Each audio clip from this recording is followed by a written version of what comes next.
Dende o PP quixeron amosar aos medios, xunto con responsables da inmobiliaria Segispa, as oficinas do antigo Banco de España co fin de dar a coñecer un espazo, segundo os populares, idóneo para os servizos de xestión tributaria do Concello. Gastarse 2 millones de euros en un local que no va a solucionar el problema de dispersión de oficinas administrativas del Concello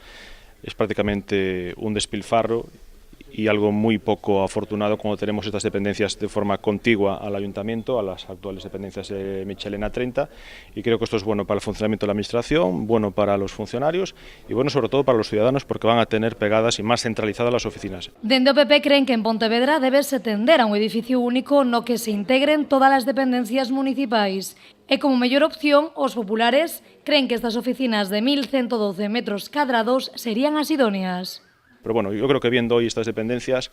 está claro y se confirma que había más opciones que la de compra de un local nuevo por parte del Ayuntamiento, que no se justifica ese gasto de 2 millones de euros entre compra y obra que va a hacer el Ayuntamiento, que es un capricho, que siguen sin explicarnos qué intereses hay detrás de esa compra.